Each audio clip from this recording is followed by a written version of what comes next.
फक्त एका चुकीमुळं स्वयंपाकघरात अपघात कसे होतात ना, ते बघा. एवढा मोठा अपघात झाला, की सगळं फाडफाड उडत होतं. उकळतं तेल सगळ्या कट्ट्यावर, कट्ट्याच्या म्हणजे जवळ-जवळ 3 फूट उंचीवरती हे उकळतं तेल उडलेलं आहे. काय झालं ना, सांगते. रेसिपी काय केली ते पण सांगते आणि अपघात कसा झाला ना, ते पण सांगते. सुदैवानं मी फक्त गॅसपासून थोडंसं लांब होते. म्हणजे खाली वाकून माझं काम चाललं होतं. त्यामुळे थोडंसं कपाळाला आणि मानेला फक्त तेल उडल्यामुळं भाजलं. जवळ जर असते ना, तर सगळा चेहरा भाजला असता बरं का. चला, सांगते तुम्हाला मी काय केलं. तर मी 1 वाटी तांदळाचं पीठ घेतलं आणि त्या तांदळाच्या पिठामध्ये अर्धा चमचा रवा घालून घेतला. म्हटलं आपण जे विकत कुरकुरे आणतो ना, तर ते कुरकुरे विकतचे खाण्यापेक्षा घरच्या घरी बनवावेत. म्हणून मग करायला घेतले आणि त्याची रेसिपी मला माहिती होती खरं तर. पण हा अपघात कसा झाला ना, हे मला खरंच अजूनही कळत नाहीये आणि मन स्टेबल पण होत नाहीये. पण खरंचच मैत्रिणींनो, तुम्ही तुमची काळजी घ्यावी ना, म्हणूनच मी हा व्हिडिओ पोस्ट करते. म्हणजे खरं तर मूडच नव्हता, की व्हिडिओ पोस्ट करावा. पण म्हटलं हे असं तुमच्या बाबतीतही होऊ शकतं आणि ते होऊ नये ना, म्हणून काय करायचं हे पण सांगते. म्हणजे मी माझा बचाव कसा केला, हे पण सांगते. तर जेवढं तांदळाचं पीठ ना, त्याच्यात रवा मिसळल्यानंतर तेवढंच मी पाणी घेतलं. पाणी उकळवत ठेवलं आणि उकळत्या पाण्यामध्ये थोडंसं मीठ घालून घेतलं. मीठ घातल्यानंतर चवीनुसार ओवा घातला, तिखट घातली आणि हळद घालून घेतली. आता तुम्ही मला समजून घ्या, की माझी आज मनस्थिती कशी असेल. आता हे सगळं पाणी उकळलं की नाही, की उकळत्या पाण्यामध्ये सगळे पदार्थ क्रमवारीनं घालून घेतले आणि त्यानंतर हे तांदळाचं पीठ घालून घेतलं. आता फक्त तुम्हाला बोलत-बोलत सांगते, की मी काय केलं. जेव्हा माझ्या लक्षात आलं ना, की कढईमध्ये हे उडतंय म्हणजे पहिला आवाज आला, तेव्हा माझी मान खाली होती. कारण मी हे कुरकुरे जे आहेत ते हाताने वळत होते आणि वळत असताना जो आवाज आला, की लक्षात आलं, की काहीतरी घडतंय. मग पटकन मोबाईल आधी गॅसच्या पासून बाजूला घेतला. मोबाईल बाजूला घेतल्यानंतर पुन्हा एक हाताशी मी झाकण ठेवलं होतं. ते झाकण मी त्या कढईवर टाकलं. कारण म्हणलं हे जर उडलं ना, तर खूप जास्त उडेल. म्हणजे थोडासा सेन्स वापरला म्हणून मोठा अपघात टळला बरं का खरं तर. आणि मग ते झाकण ठेवलं ना, तरीसुद्धा 2 वेळा झाकणासकट ते थोडंसं उडलं. आणि हो, त्याआधी पहिली प्रोसेस मी केली म्हणजे गॅस बंद केला. कारण गॅस आणि मोबाईल दोन्ही जवळ होतं. गॅस बंद केल्यानंतर झाकण ठेवलं आणि मी मागं सरकले पटकन आणि त्यामुळं खरं तर धोका टळला. नाहीतर खूप अवघड होतं बरं का मंडळी. म्हणजे चेहरा किंवा हात हमखास जोरात भाजला असता. कारण तेल चांगलं तापवून घेतलेलं होतं. म्हणजे तळणीचं तेल तुम्हाला माहिती आहे, की आपण किती ह्यात म्हणजे गरजेसाठी तापवून घेतो. आणि मग ते तसंच झालं. का हा अपघात झाला ना, ते पण सांगते. म्हणजे कशामुळं होतो हे मला कारण माहिती होतं. कारण मध्यंतरी माझी बहीण जेव्हा साबुदाणा वडा करत होती, तेव्हा तिचा वडा असाच तेलात उडला होता आणि मग मला अंदाज होता, की तिच्या साबुदाण्यामध्ये कदाचित पाणी राहिलं होतं आणि त्यामुळं ते पाणी तेलामध्ये उडलं आणि तसं झालं असावं. पण आज काय झालं माहिती नाही आणि हे माझ्या बाबतीत पण घडलं. आणि मग हे बघा, हे पीठ जे आहे ना, ते असं छान कोरडं करून घेतलं. आजच्या व्हिडिओमध्ये मी अजिबात तुम्हाला सांगणार नाही, की हा पदार्थ तुम्ही नक्की ट्राय करा म्हणून. खरंचच नका ट्राय करू. कारण करायला सोपं आहे, चटपटीत आहे, होतो पण चांगला. पण ना, आज जे घडलं त्यामुळे असं वाटतच नाहीये, की ही रेसिपी तुम्हाला करा म्हणून सांगावं. कारण बाकीचे पदार्थ जेव्हा चांगले होतात, छान असतात, तेव्हा मी हमखास आवर्जून तुम्हाला सांगते, की व्हिडिओ शेअर करा, व्हिडिओ लाईक करा आणि तुम्ही बघा, ट्राय करा, नक्की ट्राय करा. मागं लागून सांगते. पण खरंचच आज माझं मन होत नाहीये, की तुम्हाला सांगावं, की ट्राय करा म्हणून.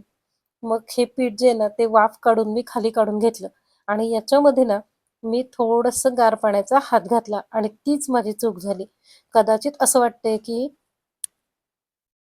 मी जर वरतीच पाणी जास्त उकळत ठेवलं असतं आणि त्यामध्ये वाफ काढून घेतली असती आणि हे पीठ सगळं गार करून घेतलं असतं ना, तर कदाचित असं झालं नसतं. पण देव जाणे काय झालं आणि ते असं झालं.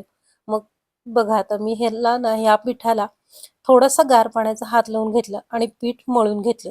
पिठाचा आपल्या कणकेसारखा किंवा आपल्या पुरीच्या पिठासारखा घट्ट असा गोळा करून घेतला. लागेल तसं गार पाणी घालून घेतलं.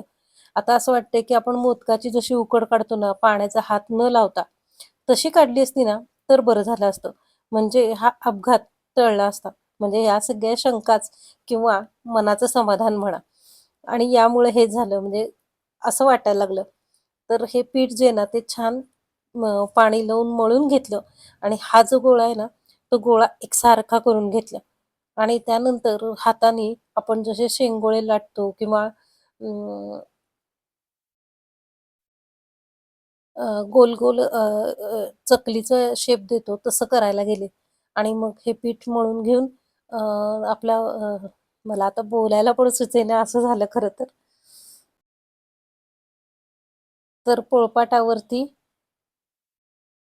असे छोटे-छोटे आकाराचे गोळे करून घेतले आणि ते गोळे हातावरतीच शेंगोळ्याचा आकार देऊन घेतला. आणि एका डिशमध्ये म्हटलं ते काढून ठेवावेत. हे सगळं इथपर्यंत एवढं व्यवस्थित चाललं होतं ना, पण पुढं असं काहीतरी होईल, असं अजिबात वाटलं नव्हतं. हातावरती छान आकार दिला. आता म्हटलं वेळ वाचवायचा आहे, तर हातावरती आकार देण्यापेक्षा 1-2 हातावरती करूया आणि नंतर पोळपाटावरती किंवा चॉपर, लाकडी काहीही घेऊन त्याच्यावरती करूया. म्हणून पुढं हे असे आकार चांगले यावेत म्हणून एक टिप पण सांगितली बरं का. हे बघा आणि हातावरती आपली बोटं उठली पाहिजेत म्हणजे बरोबर कुरकुरेचा जसा तो शेप असतो ना, तसा होईल आणि मग हाताने पण करायचं. इथपर्यंत पूर्ण व्यवस्थित चाललं होतं. पूर्ण तयारी करून घेतली होती आणि तेल तापत ठेवलं आणि मी कधीही तेल तापत ठेवताना कढई ओली असो किंवा नसो, पण असेलच असं धरून आधी कढई तापवून घेते, कोरडी करून घेते आणि ती झाल्यानंतरच मग त्यामध्ये मी तेल घालते. म्हणजे तुम्ही पण असंच करत जा. म्हणजे मग ते तेल उडत नाही. आणि मग हे करून एवढी काळजी घेऊन सुद्धा असं झालं ना, याचंच खूप वाईट वाटतंय. तर हे बघा, असे हे शेंगोळ्याचा किंवा आपल्या कुरकुरेचा आकार दिला.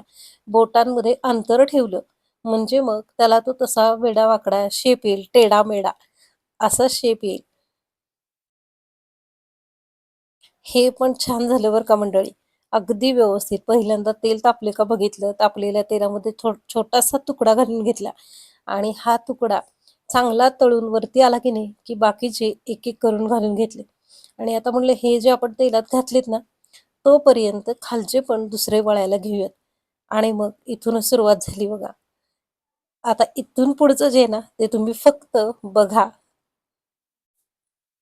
बरं तुम्ही जर का माझे व्हिडिओ बघत असाल ना, तर तुम्हाला मी नेहमी सांगत असते, की कुठलाही पदार्थ तळताना अगदी बारीक गॅसवरती तळा. पहिल्यांदा चांगलं तेल तापवून घ्यायचं, गॅस बारीक करायचा आणि त्यानंतर तो तळायला घ्यायचा. म्हणजे अगदी मोठ्या ढळढळीत गॅसवरती सुद्धा मी हे तळायला घेतलेलं नव्हतं. म्हणजे माझे आत्तापर्यंतचे सगळे व्हिडिओ जर का तुम्ही पाहिले असतील ना, तर तुम्हाला नेहमी प्रत्येक व्हिडिओ तळणीच्या पदार्थामध्ये हे नक्की ऐकायला मिळालं असेल. कारण स्वयंपाकघरातले अपघात कमी व्हावेत म्हणूनच खरं माझा प्रयत्न असतो. आणि आता बघा इथपर्यंत सुद्धा अगदी व्यवस्थित तळलं गेलंय.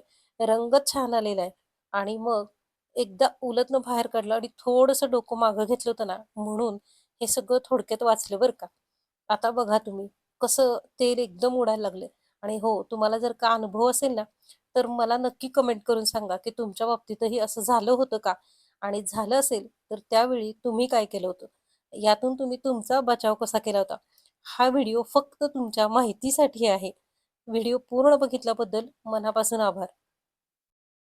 आता हे सगळं बघितल्यानंतर तुम्हाला अंदाज येईल, की तेल कुठपर्यंत उडलं होतं. गॅसच्या शेगडीवरती पूर्ण आणि कढईत जेवढं तेल होतं ना, तेवढं त्याचं निम्मं पण तेल कढईमध्ये राहिलं नाही. तर ते कट्ट्यावरती, खिडकीवरती किंवा इतर पदार्थात वरती, बाजूला, फ्रिजवर सगळीकडं म्हणजे खूप उंच, अगदी 2-2.5 फुटापेक्षा उंच-उंच हे तेल उडत होतं. तर तुम्ही अशा वेळी काय करता ना, हे मला सांगा. मी तर तुम्हाला सांगितलेलं आहे, की मी पटकन गॅस बंद केला, त्याच्यावरती झाकण ठेवलं आणि तिथून मी लांब झाले आणि या क्रिया करताना अगदी झटपट केल्यात बरं का.